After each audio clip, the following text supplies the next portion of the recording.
Peter Jeffrey as Blake, Roger Delgado as Wardley, and Douglas Blackwell as Spence. The alternative plan.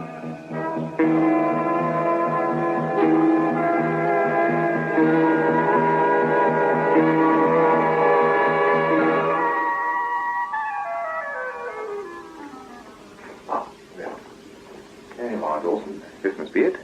Flat number 40. He lives here. I told you we were short of money. Yes? Colonel Wardley, it's me, George Patton. I've got Mr. Dawson with me. The American gentleman. Honored to meet you, Colonel. Thank you. Come in. Come in. Here, let me take your coat, will you? Thank you. And your briefcase, Mr. Dawson? No, that doesn't go out of my possession. It's too valuable. As you wish. Well, please sit down, will you? Thank you. Compact little place you have here, Colonel. Yes, it's not what I've been used to, but one has to cut one's coat, you know. I'm sorry about the state of the room. It misses the woman's touch. Well, not at all. Patton here told me about your wife. Too bad. How is she, Colonel? Not too good, I'm afraid. You've got her in this new Swiss clinic, I understand. Yes, that's right. You know, I was reading about it in Time magazine. They claim some most impressive cures. Cases other doctors have considered hopeless. Yes. Well, they think they can do something for my wife. This new operation, you know. Damn expensive, though. Damn expensive. Oh, but you didn't come here to hear about that. Now, I understand that some of my odds and ends might interest you, Mr. Dawson. Well, that could well be the case, Colonel. I'm in the market for all forms of militaria, with a particular interest to those pertaining to World War II. Items such as military uniforms, insignia flags, weapons, all sorts of documents, memorabilia, maps, medals. People actually collect such things? And pay good money for them. It's a big craze back in the States. Why, I have a client who's got a Sherman and a Panzer tank in his back garden. Can you believe that? Incredible. I'm afraid my stuff's much more modest. Actually, it's in this box. There might be something there. You know, I haven't really opened it since the war. May I look, Colonel? Well, of course. Oh, but I'm forgetting my duties as a host. Can I get you gentlemen a drink? Say, look at this. Let me see. Ah, yes. I got that from a German staff officer we captured just outside Tobruk. Actually signed by Rommel. Fascinating. Yes, please. Whiskey. Right. And you, Patton? The whiskey would do me fine. Well, I've got a bottle in the other room. Excuse me a moment. Certainly, Colonel. Well, where is it? Should be there somewhere. Isn't the other stuff any good? It's junk. They shipped it back to the States in truckloads after the war. I'm going to ask the old fogey outright. No. I'll spoil everything. Use a bit of subtlety. Here we are, then. Help yourselves with soda, will you? Well, is there anything? Well, hold on. What's this? Oh. I've been wondering where that was. May I have it, please? Oh, it's a metal box. Forgive a collector's enthusiasm, Colonel, but I must look inside. Well, what do you know? May I have it, please? Is it yours, Colonel? Yes. For valor. The highest award a British sovereign can bestow on a brave man. The Victoria Cross. I'll take it now, if you don't mind. I am honored to make your acquaintance, sir. I don't want to rush you, Mr. Dawson, but I do have another appointment. Look, is there anything there that you'd like to purchase? Would you consider it an impertinence, sir, if I asked you how much your wife's operation would cost? Frankly, I don't see that it's any of your business. But yes, something in the region of £500. I must be frank, Colonel. Most of this stuff is junk. As it's for a good cause, I'll stretch my offer to the limit, but I can't make it up any more than £30. £30? I doubt if you'll get more than 20 elsewhere, Colonel. I'm afraid I'd pitch my hopes higher. A great deal higher. Perhaps it was my fault for being too optimistic, Colonel. Not at all, my dear fellow, not at all. But 30 pounds. But look, what about that letter from Rommel? You wrote a lot of letters, Colonel. I'll give you £500 for your Victoria Cross. I beg your pardon? Not enough? All right. £550. Mr. Patton, would you kindly take your friend out of my house? You got a shrewd head for business, sir. My last offer is £600. Take it or leave it. Get out! £600, Colonel. Enough to pay for your wife's operation with enough over for those little luxuries you'd want her to have. £600 in hard cash. Cash? That's the way I do business. I took the liberty of coming prepared. Most of my customers prefer cash. It enables them to pay less income tax, I understand. 1, 2, 3, 4, 5, £600, sir. Yours for the asking. No? Very well, I admire your principles, sir. My regards to your wife. We've got to your welcome, Patton. Goodbye, Colonel. No, wait. Yes, sir? Here, take the damn medal. It's a deal. Just give me the money and go. Certainly. Here we are. £600. It's been a pleasure to do business with you, sir. If it wasn't for my wife... But, of course, your motives do you credit. Now, would you give me that money back, please, and put it in this envelope? I beg your pardon? Yes, what is this? I said, put the money in this envelope, please, sir. But what's happened to your American accent? I see. Some kind of a confidence trick, is it? Yes, sir. And a very good one. I've never seen it work so well. You might like to look at this. My warrant card. Detective Sergeant Dawson, Fraud Squad. Oh, Patton! Your partner won't get far, sir. My men are waiting outside. Sounds as if they've got him. Look here, Dawson. I demand to know what this is all about. Your privilege, of course, sir. You see, you were too greedy. You should have stopped after selling the first Victoria Cross. You flooded the market, sir, and we've had complaints. I haven't the faintest idea what you're talking about. And will you please leave those doors alone? I should have shown you the search warrant as well. All right. This looks promising. Very interesting. Can you explain these, sir? I have never seen them before. I see.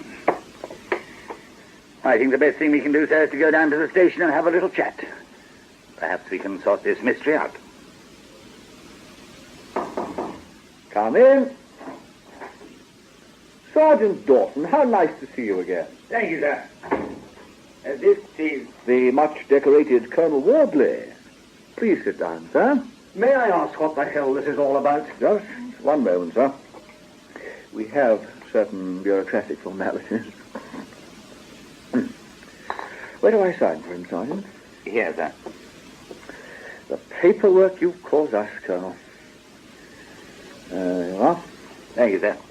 You'll let us have a PD6 as usual, won't you? My secretary's typing it now. You can pick it up on the way out. Right, sir. Goodbye. Goodbye, Sergeant. If you're hot, Colonel, take off your coat. Look, what place is this? It's not a police station, is it? I'm afraid it isn't. I'm sorry if you're disappointed. I can soon get you to a police station if you wish, but if you cooperate with us, it might not be necessary. No. If you're not the police, then who are you? Just a government department. And who might you be? My name's Blake. I'm a civil servant. I see. Well, Mr. Blake, I was told I was being taken to a police station. I accompanied the officer on that understanding, and if this is not a police station, you have no power to hold me, and so I am leaving. Going somewhere, sir? Who the hell are you? He's another civil servant. Burly thug, grade 3. Kindly get out of my way. I don't think Mr. Blake is very superior, sir. Quite right, Joe. Do come and sit down, Colonel. I'd be most offended if you left now. Good. Thank you, Jones. Thank you, Colonel, for changing your mind. I suppose I'd have been beaten up if I hadn't, eh? Beaten up? Good heavens, no. No. We have to fill in so many forms to do that. It far outweighed the pleasure we'd get out of it. Why have I been brought here? All in good time. What sort of country is it, Colonel, that forces a man to sell his hard-won Victoria Cross to buy his wife a few more weeks of life? Bad enough he'd have to do it once, but 3 times. I've got no idea what you're talking about. You sold your first VC to an American called Minahane, the second to a Dutch gentleman with an unpronounceable name, and the third you tried to sell to Sergeant Dawson this evening. I hope you've got proof of all this. I'm pleased to tell you that your hopes are fully justified. Now, in addition to the aforementioned, as we civil servants say, Sergeant Dawson found this in your desk drawer. Do you know what it is? I have never seen it before. It's a box containing 9 more Victoria Crosses, making 12 in all. Now, that's rather a lot for one man. I did look you up in the Guinness Book of Records, but you weren't there. Beautiful workmanship. The finest copies I've ever seen. They must have cost a bit. It's to do with the medals, is it? No. No, it's you we're interested in, Colonel. Oh, by the way, who gave you your promotion? It doesn't seem to have been the Army. I don't follow you. Well, according to this file I have here, which seems pretty accurate, you were only a captain when they kicked you out in 1950. I was not kicked out. I resigned. Well, a fine distinction in the circumstances. I see that the arithmetic you used to balance the mess funds was too advanced for the auditors to accept. But you don't query the captain bit, do you? No. No, the colonel was just a little embellishment of your own. Well, after all, if you've got 12 VCs, why not have the rank to go with it? Right then, Captain, or shall I call you Mister? As you wish. We'll make it Mister. Now, can we check on some of the other details in the file? No living relatives? None. No. I see you were expelled from a good school. How far back are you going? If it's ancient history you want, you might like to know that I twice played truant from kindergarten. That's right, on March the 15th, 1927, and January the 3rd, 1928. Good Lord, you don't mean to tell... You haven't got that down there. No, just my little joke. Don't let them tell you civil servants have no sense of humor. Now, let's get a bit more up to date. Your war service, taken prisoner of war in 1940, Stalag 72? Yes. Yes, but you escaped in 1941. Good for you. Oh, a bit of trouble with the escape, I see. I was cleared. So you were. Have you ever been back to Germany since? No. You went there a lot before the war. Oh, things were different then. Well, a lot safer, I imagine. Do you still speak German as well as you did? What's all this leading up to? Soon, Mr. Walter, I'll tell you soon. Could you answer the question? Yes, I still speak German fluently. Tell me about the escape. No. You tell me why I've been brought here. Because we want you to help us. Why the hell should I do that? Oh, because we're such jolly nice people.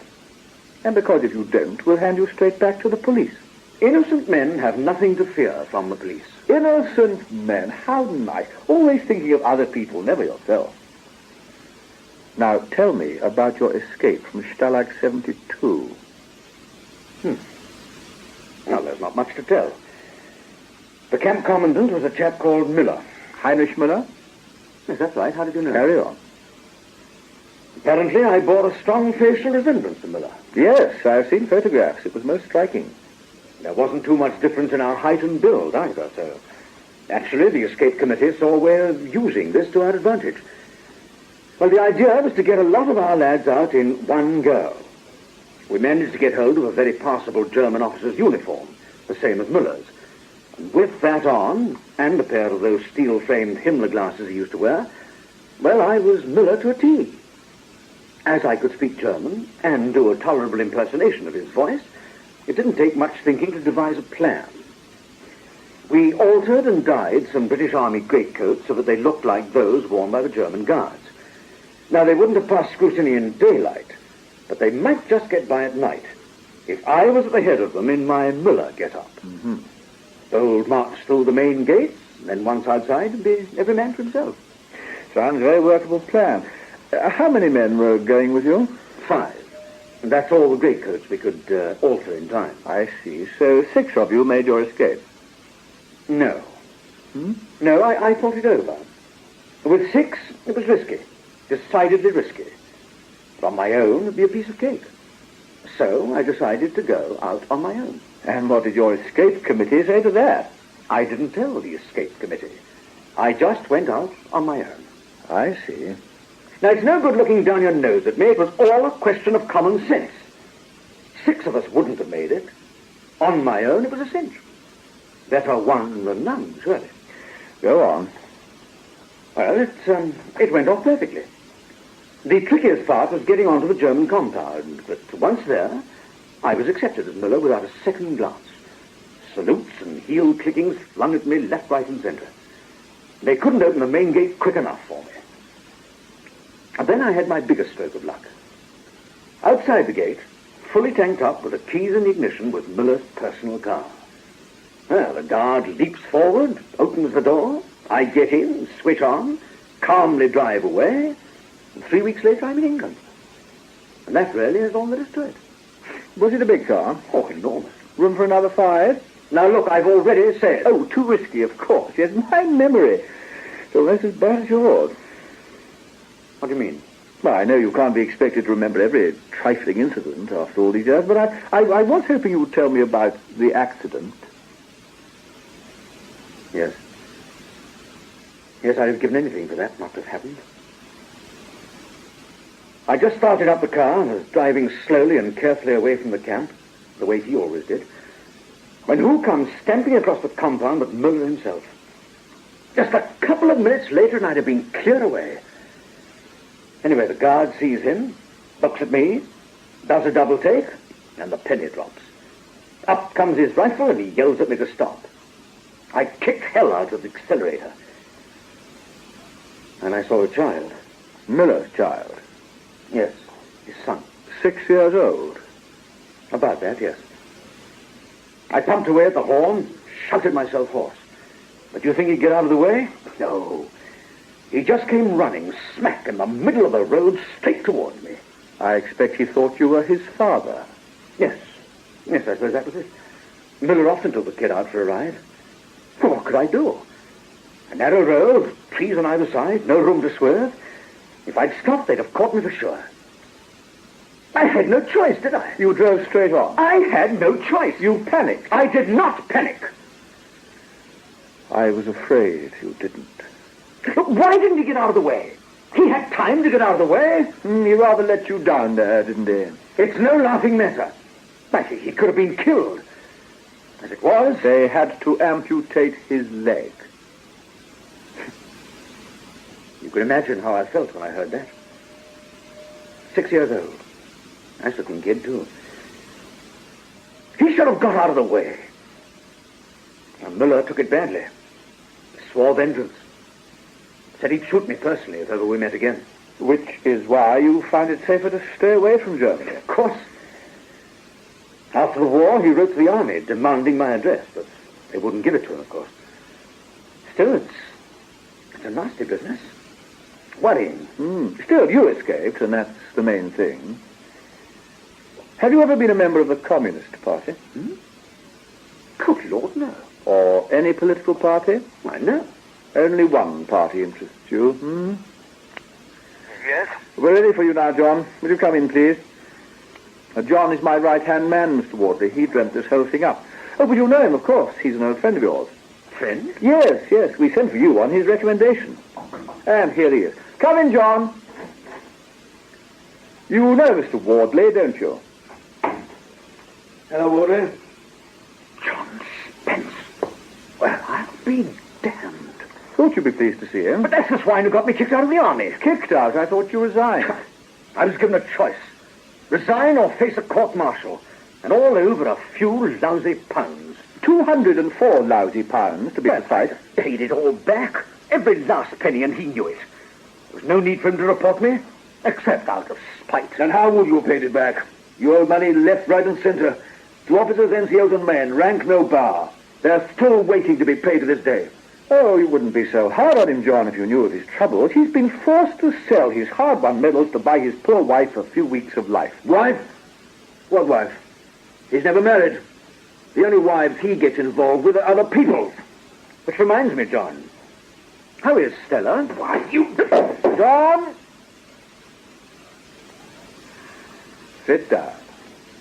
I appreciate your feelings, but if you mark him, you'll ruin everything. I'm sorry. Stella's dead. What? She killed herself shortly after you left her.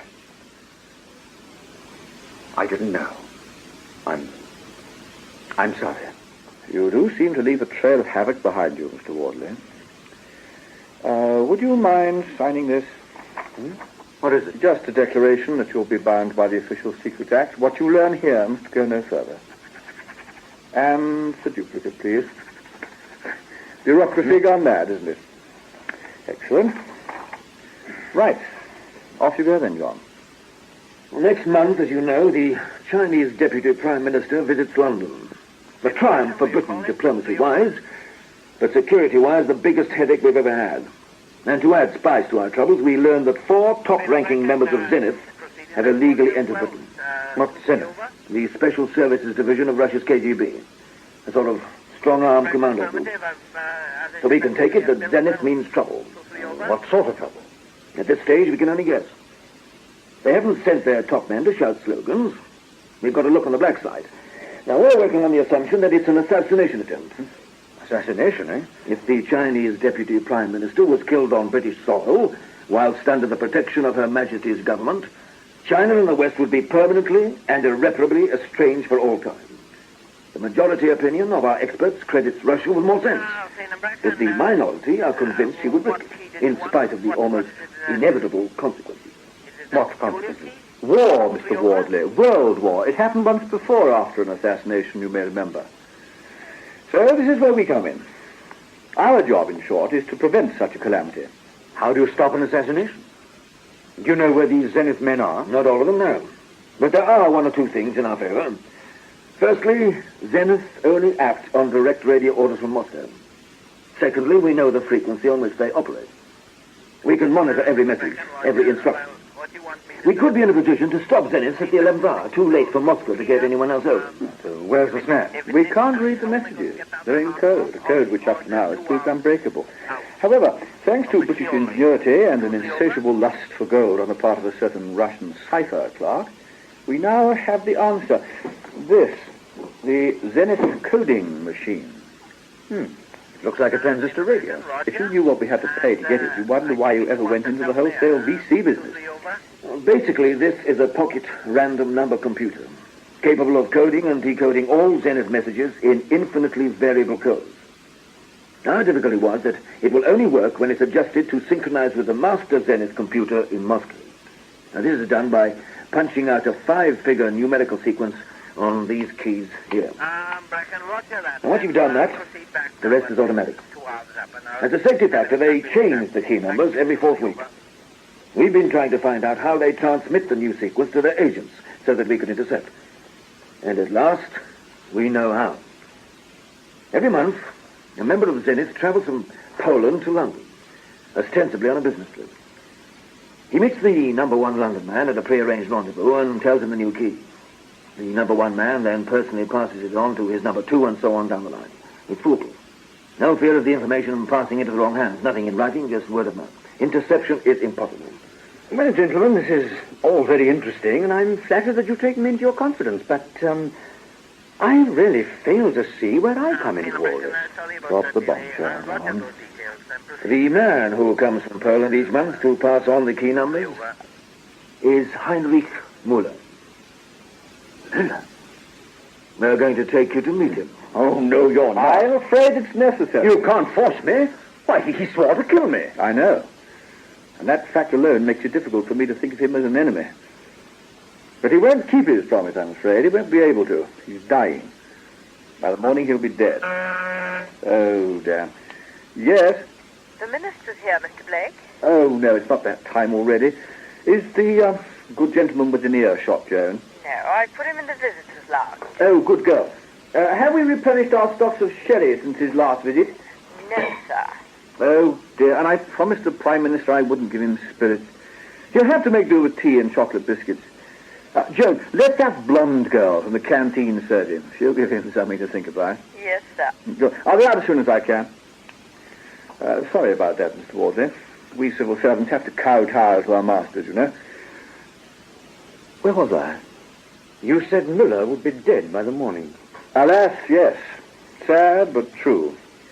We've known about him for some time, haven't we, John? Yes. He closely watched all his little business trips to London. He always stays at the same place, the Kentford Hotel just off Lancaster Gate. We've bugged his room, tapped his phone, and followed him everywhere. Nothing came our way, though, until last night. What happened last night? He flew in from Poland as usual and booked into the hotel. The receptionist said he didn't look too good. At 2 o'clock this morning, his bell rang furiously, and the night porter went up to see what he wanted. He found Muller collapsed on the floor. The porter phoned for a doctor, and we intercepted the call. We sent our own chap along. Muller has had a very bad heart attack, and he's dying. The doctor gives him 8 hours at the most. He's in a deep coma, but he's been muttering over and over again a 5-figure group of numbers. The Zenith code key. Exactly. The vital information we want handed to us on a plate. You see our difficulty, though, don't you, Mr. Wardley? Muller hasn't passed the key over to the number 1 man yet. He's not due to do it until 10:30 tonight. If he doesn't make the rendezvous, the number 1 man will contact Moscow, and Moscow will send someone else out with another key number, and we'll be right back where we started. So, what's the answer? By public demand, we want you to repeat your outstanding impersonation. Your fans demand it. Now I'm beginning to see. What exactly would I have to do? Simply keep the rendezvous, pass over the key numbers, and return to Miller's hotel. Tomorrow morning, Miller is found dead in bed. Natural causes, heart attack, nothing to cause our friends the slightest suspicion. And for the vital month, we'll be able to read every word sent to and from the Zenith department. Supposing I agreed, what would I get out of it? Oh, riches beyond diamonds, the thanks and forgiveness of a grateful nation. And the knowledge that World War III has been postponed. Not quite enough, gentlemen. Not quite enough. Oh? No. My tender for the job as outlined is £1,000. What? Out of the question, I'm afraid. Well, take it or leave it. If you think you can find someone else who looks and talks like Miller and who can speak fluent German all before 10:30 tonight, then good luck to you. My price is £1,000. And considering the scarcity value, I think it's dirt cheap.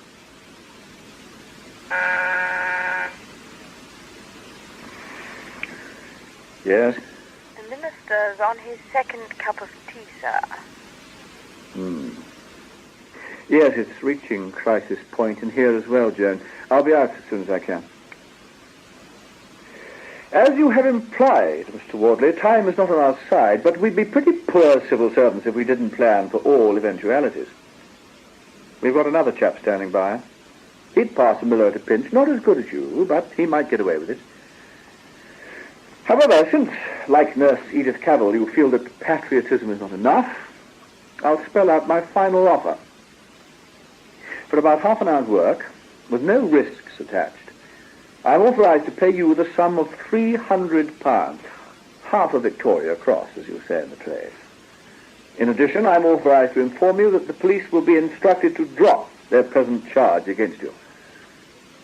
Well, that's the proposition. There can be variations. But if I'm to use the other man, I must know now, so a straight yes or no, please. I'll do it for £500. Then that means no. All right, John, get on to the police and let them take him away. He's all theirs. All right. You win. Never let it be said that I failed my country in its hour of need. £300. And, could you please make it cash? I've fallen out with my bank. Yes, cash payable as soon as you've done the job. Joan! Yes, sir? Take Mr. Wardley down to the audio cubicle, would you?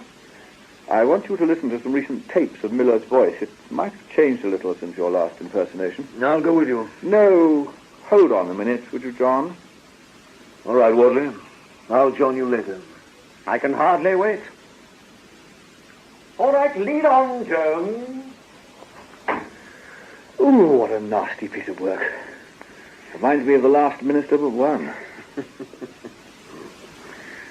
And how's the amnesia, John? Amnesia? You know damn well what I'm talking about. Why the hell wasn't I told that your wife killed herself over Wardley? Why the hell wasn't I told? I thought it would complicate matters, sir. How right you were. Oh, all right, Joan, I'm coming. There isn't even time to bawl you out. I should take you off this job. Yes, I'm not going to do anything to jeopardize the mission, sir. I promise you. All right, John. Oh, God, I'm coming.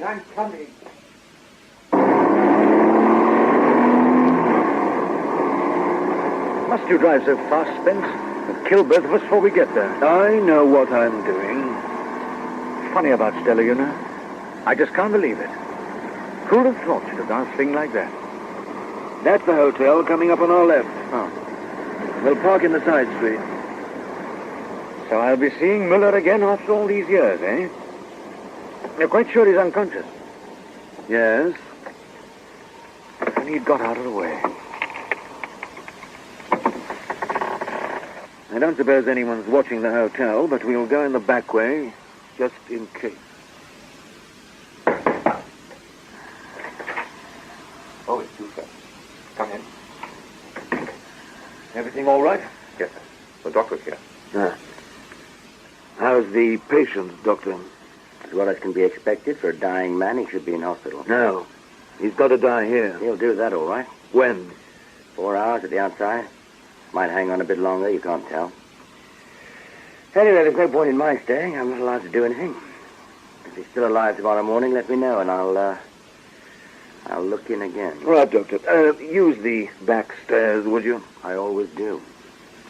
I know my place. We'll be here for at least half an hour, Jones, so if you feel like popping out for a cup of tea... Oh, wouldn't say no, sir. Come along, Doctor. Yeah, fine. Don't hang back, Wardley. Take a good look at him. He can't hurt you. He's aged. You both have. It's funny him going so anti-British.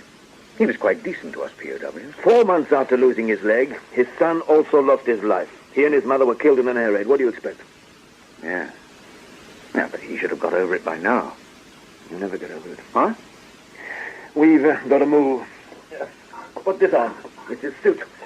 It'll fit you. We've checked the measurements. Yeah, hasn't he got anything better than that? It's his only one. He always wore it. Yes, and slept in it by the look of it. Oh, all right. Chuck it over. Wait for the rest. Shirt, vest, underpants. What, a complete change of clothes just to pass on a few numbers? No harm in being thorough. What size shoes do you take? 9. I thought so. You will find these a bit tight. They're 8.5. Then I'll wear my own, thank you. I'm fussy about shoes. No. You can't get those flashy brown brogues in Poland. So he bought them since he arrived. He's barely been here 24 hours. Your shoes are at least 2 months old. Such crushing logic. All right. What are you doing? What does it look like? I'm transferring the stuff from my pockets to his suit. Haven't you got any sense? I'll give you the stuff to put in his pockets, his own stuff. I've kept it separate. You know, Stella always said that the thing she hated most about you was your smug, arrogant thugs. No rough stuff, old boy. No bruises, remember.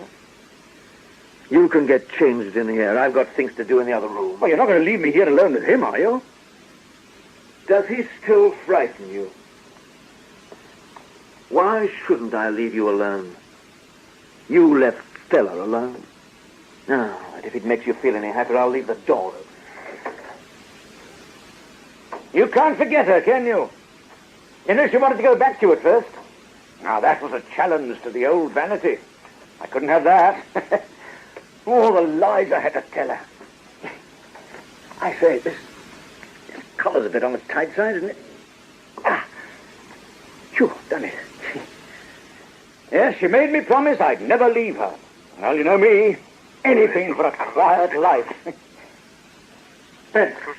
No, please! What happened? Good God. Get Mr. Blake over here. You killed him. Just get Mr. Blake over here. Yes, sir.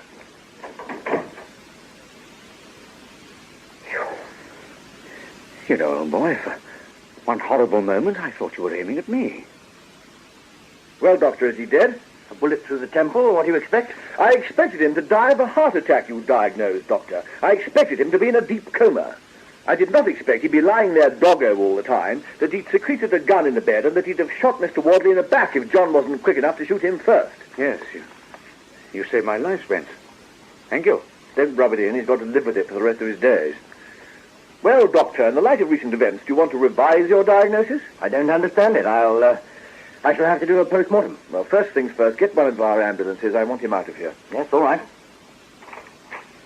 You haven't come out of this too well either, Jones. You were supposed to have searched the room thoroughly. How did you miss the gun? I didn't search the bed, sir. He was supposed to be dying. I didn't want to disturb him. Not the way to get your regrading, is it? I'm afraid you're seeing us at our worst, Mr. Wardley, but from now on it'll get better. We'll have to hurry if you want to make the rendezvous at 10:30. But we can't go on with it, surely. Why ever not? Well, Miller's got a bullet in his head. He'll never pass his death off as accidental now. Like the Boy Scouts, the civil servant must always be prepared. We have to plan for all eventualities. And because there was a slim chance something like this just could happen, we devised an alternative plan. We've just put it into effect. Oh? It won't affect you, so don't worry about it. You just carry on as we discussed.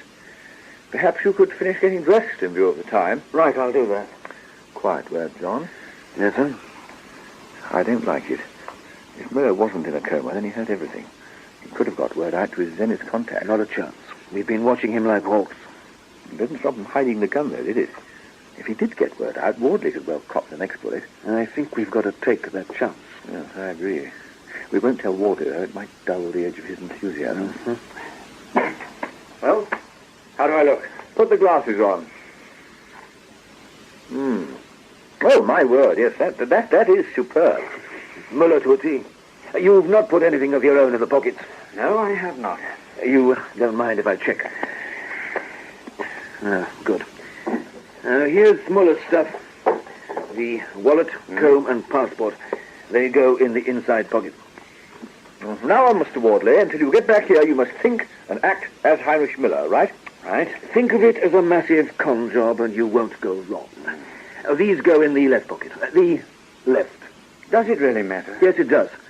And here's some loose change for your trousers pocket. You know what you've got to do? You've been through it enough times. Gratify my whim and run through it once more. The pen and pencil in the top jacket pocket. Well, I leave here. I hand my key to the reception clerk. I walk to the underground and take a tube to Bethnal Green. At Bethnal Green, I cross the road, walk towards the museum. Just before I reach the museum, a chap called Walters will approach me. How will you recognize him? Well, you've shown me his photograph. He'll ask me, in German, if I can tell him the telephone number of the German embassy. I will reply, in German, and give him the code sequence, which is 62754. He thanks me and goes on his way. Then I turn back and return by tube to the hotel, where you will be waiting with £300 in cash. First class. Right then, you ready? Yes? No, he's not. His shoes. He hasn't changed his shoes. But look, it'll be dark. Who's going to notice? We can't take chances, Mr. Wardley. The people we're dealing with are trained to spot things like that. If they suspected you were a fake, you might not be using the return half of your tube ticket. And I'd have to go through all the paraphernalia of getting our accounts department to take the £300 back. So take off the brown brogue, says a good chap. Well, I hope there's not too much walking, I'm telling you. I say, they're dead men's shoes, aren't they? I'm stepping into dead man's shoes. That's unlucky. Only for the dead man, surely. Jones, give Mr. Wardley a drink. He looks a bit shaken. You'll find half a bottle of whiskey in my briefcase. Briefcase, sir? Oh, yes. We get it cut price from our staff shop, Mr. Wardley. One of the little perks that decided me on a civil service career. I've overfilled it a bit, sir. Oh, look out! I'm sorry, sir. I do beg your pardon. All over his suit, you are clumsy, Let sir. me wipe it off for you. No, leave it. It doesn't matter. Pour Mr. Wardley another one, Jones, and have one yourself. You look a bit shaky, too. Thank you, sir, but I'd better not. Here's what, sir? Thank you. Oh, that's better. And I'm sorry about the suit. It's all right. Doesn't mind, you know. Well, I'd better be off. Yes, Miller's never been late. Now, you'll You'll have the money waiting. Every penny. Good luck. Thank you. You were very lavish with my whiskey, Jones. Now, what do I have to claim that on? A C-22? No, sir, that's only for lunches. You'll want a C-24, miscellaneous. Of course, yes. Who would that be? The doctor with the men for the body. Oh, yes. Let them in, Jones. Would you? Then you better be off. Wardley should be far enough ahead by now. Yes, sir. Come in, Doctor. Goodbye, sir. Come in. Goodbye, Jones. Come on in, Doctor. Get your chap to put the stretcher in the other room. Right. You men had better start dressing him. You will find the clothes on the chair. I'll give you a hand. When you're ready for his shoes, I've got them here, the brown brogues. I think I'll leave this to you, John. I find it all rather macabre. Well, you've got the worst bit. Why don't you have a swig of whiskey? No, I'd better not. They might want me to take a breathalyzer test. Oh, it is a nuisance, all this. We've got some people coming over tonight, and I particularly didn't want to be late. Jones to control. Jones to control. Over. Come in, Jones. I'm by the railway bridge, sir. Waterley's a few yards ahead of me. There's a man approaching who could be the contact. Well, is it? I'm not... Yes, it is. Waterley stopped. They're talking. I think it's going all right, sir. He's passed the message. The other chap's thanking him. Waterley's turning. He's coming back. Are you sure it was the contact? No doubt at all, sir. Waterley's just passed me. Did he see you? No, he's reached the curb. He's about to cross the road, over and out.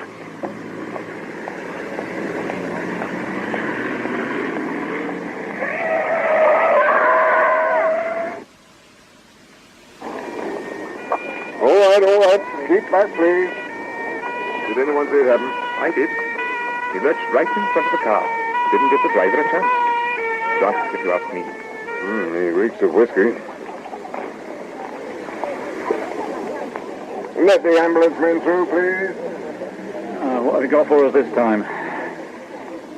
Oh, How is he? he's at it. Anyone else hurt? And what about the driver? You all right, sir? Oh, yes. I'm all right, thank you. Just a bit shaken. Are you sure? They can take you to the hospital for a checkup. No, I'm all right. I couldn't miss him, you know. He stepped straight in front of me. Yes, sir, yes. That's what this gentleman says. I don't think you need blame myself. Oh, just the one, then? Yes. You'll take him straight to the mortuary, will you? That's right. Do we know who he is? Yes, foreigner. Chap called Muller. Here on a visit. Perhaps we'd better let his embassy know. Oh, we do that automatically, sir. Oh, by the way, sir, just for the record, what is your occupation? Didn't I say? I'm civil servant. How did it go last night? Perfectly, John. An unfortunate accident. We got the body back to Wardley's flat all right. His cleaner found it this morning. The police are convinced it's suicide. No suspicion it's the wrong body. No, sir. I'm going to make the formal identification as an old friend. By the way, the radio room report the new Zenith code is already in use. We're reading everything. You didn't see the paper this morning, then? No. The Chinese Deputy Prime Minister's visit has been called off. So it's all been rather a waste of time. Except for you. You'll let me have your resignation, won't you? Resignation? I don't think I understand. I think you do. If you hadn't shot Miller, we wouldn't have needed to put the alternative plan into effect, and Wardley would still be alive today. I had no choice. Didn't you? The doctor did a post-mortem. On Miller, just for his own satisfaction. He did die of a heart attack, you know, some 5 minutes before you shot him. So I fail to see how he could have been sitting up with a gun at Wardley's back. Your resignation, John, by the end of the day. I've got a draft here, the sort of thing I like. Brief and to the point. Yes, sir? If you'd like to come in now, Joan, I've got some letters to dictate. And you can put Wardley's file away. I've finished with it. In the alternative plan, the cast was as follows.